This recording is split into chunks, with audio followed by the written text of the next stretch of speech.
नमस्कार मित्रों, आपका बहुत बहुत स्वागत है हमारे चैनल पे। आज हम योग की मुद्राओं के बारे में काफ़ी चर्चा करेंगे और उनको समझेंगे। वैसे तो ये जो योगा का ज्ञान है ये पारलौकिक है। इसको समझना किसी भी पुस्तक अथवा गुरु के लिए द्वारा भी समझना अति दुर्लभ है, क्योंकि ये इतना इतना गहरा विज्ञान है जिसका ना तो कोई ओर है ना कोई छोर है।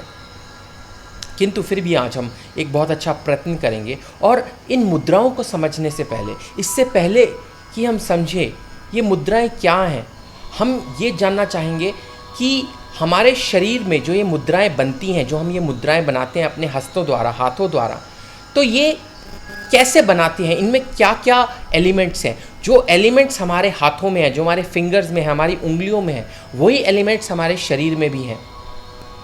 और ये जो शरीर के एलिमेंट्स हैं ये पूरे ब्रह्मांड में समाहित हैं, हर कण कण में समाहित है, हर एक चीज़ इनसे बनी हुई है। तो इसी के बारे में आज हम बात करेंगे। और ये टॉक जो है 2 कंपोनेंट्स में होगा ये टॉक। तो पहला आज जो है बहुत बेसिक है, बहुत ही सिंपल है, उसके बारे में बात करते हैं। देखिए, वैसे तो जो हमारा शरीर है उसके अंदर काफ़ी सारे सूक्ष्म शरीर हैं जिनके बारे में हम कितना भी प्रयत्न कर ले नहीं जान सकते, क्योंकि हमें अपने शरीर के अंदर झांकना है। लेकिन जो चीज़ आप देखते हैं, जो आप देख सकते हैं कि आपके शरीर को अगर आप ध्यान से देखें तो एक जो पार्ट है आपके शरीर का वो काफ़ी मजबूत होता है। जैसे मेरे शरीर का जो राइट हैंड है, राइट शरीर है, वो काफ़ी मजबूत है, हाथ भी मजबूत है और पैर भी मजबूत है। एज़ कंपेयर टू, अगर मैं उसका कंपैरिजन करता हूँ तो मेरा जो लेफ्ट शरीर है वो उतना मजबूत नहीं है। तो जो राइट शरीर है वो एक पुरुष अथवा शिव का प्रतीक है, और जो लेफ्ट शरीर है वो माता शक्ति का प्रतीक है। और इन्हीं दोनों को मिला के जो शरीर बनता है, जो भगवान शिव का अर्धनारीश्वर रूप है, उसी प्रकार से ये हमारी जो मुद्राएं हैं जब दोनों हाथों को मिला के बनती हैं तो वो एक, जिसे बोलते हैं, कंप्लीट मुद्राएं होती हैं। अब आप कहेंगे बहुत सारी मुद्राएं में तो दोनों हाथों को जोड़ा नहीं जाता, तो क्या वो कंप्लीट नहीं है? वो कंप्लीट हैं, लेकिन वो पूरी पूरक मुद्राएं हैं। लेकिन जो दोनों हाथों को जोड़ के मुद्राएं बनती हैं उनका जो असर है मंत्रों पे अथवा भक्ति में, उसका असर और उसका जो असर है उसकी व्याख्या एक मुख से क्या हजारों मुखों से नहीं करी जा सकती। पर इन पे जाने से पहले हम समझते हैं ये जो हमारे हाथ हैं, ये पूरे हाथ की जो उंगलियां हैं, ये किन तत्वों से बनी है, किन महातत्वों से बनी है। ये 5 महातत्वों से बनी है: अग्नि, जल, आकाश, पृथ्वी और जल। और सबसे पहले इन तत्वों की बात कर लेते हैं। सबसे पहला तत्व है आपका जल। ये जो छोटी उंगली है, आपने देखा होगा गांव में छोटी उंगली से बच्चे शौच आदि का वर्णन करते हैं, तो ये छोटी उंगली से बड़े आराम से आप समझ सकते हैं ये जल का जो एलिमेंट है उसको दर्शाती है छोटी उंगली। उसके बाद उसके बगल में आपकी आती है उससे बड़ी उंगली, और ये उंगली जो है ये पृथ्वी का एलिमेंट जो हमारे शरीर में है उसको दर्शाती है। जल का एलिमेंट आप समझ सकते हैं, ये बात होती है आपके रक्त की, और जितने भी आपके लिक्विड्स हैं, बॉडी में फ्लूइड्स हैं, वो सारे जल के एलिमेंट से रेगुलेट होते हैं। पृथ्वी का एलिमेंट है आपके जितने भी बोन्स है, हार्ड मास है, जो भी एलिमेंट्स हैं आपके अंदर, जो सूक्ष्म एलिमेंट्स हैं, वो पृथ्वी का एलिमेंट डेमोन्स्ट्रेट करते हैं, वो बताते हैं।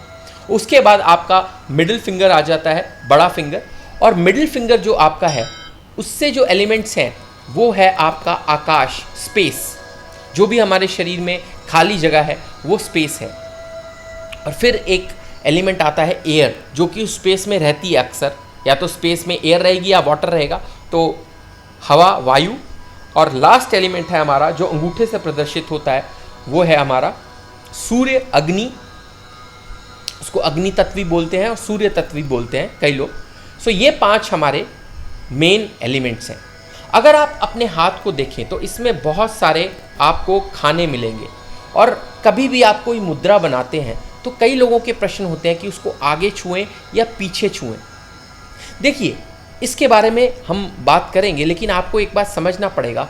आप मुद्रा किसी भी प्रकार से किसी भी खाने को छू करके बना सकते हैं, क्योंकि ये हाथ में छोटे छोटे बहुत सारे सर्किट्स होते हैं, और ये जो सर्किट्स होते हैं ये सितार की तरह होते हैं, बिल्कुल सितार की तरह सूक्ष्म।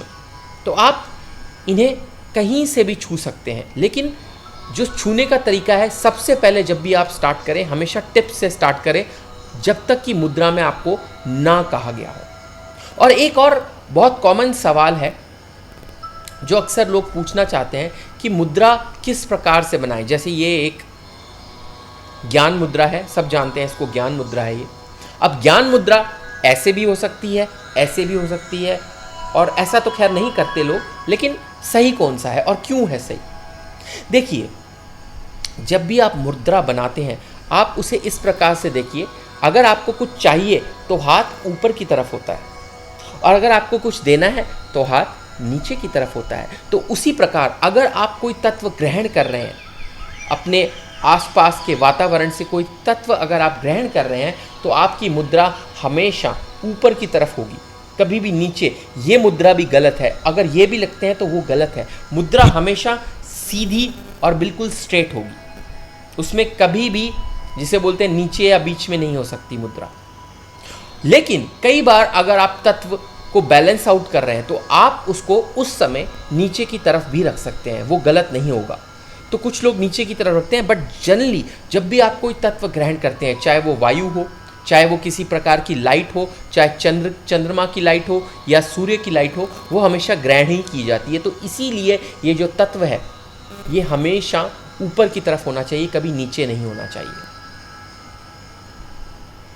तो आज ये बिल्कुल बेसिक्स थे। आप अगली टॉक में हम बात करेंगे कि कैसे हम इन मुद्राओं को बैलेंस करते हैं और कैसे यूज़ करते हैं, और उसके बाद हम और टॉक्स में बात करेंगे डिफरेंट मुद्राओं से किस प्रकार से हम भगवान से जुड़ सकते हैं, किस प्रकार से किस देवता को हम आह्वान कर सकते हैं उचित रहता है, वो भी बात करेंगे। तो आज के लिए मैं आशा करता हूँ कि आपको बहुत पसंद आया होगा। Thank you for watching the yogic science. Please like, subscribe and share, और हमें ज़्यादा लोगों तक पहुँचने में हेल्प करें। Thank you.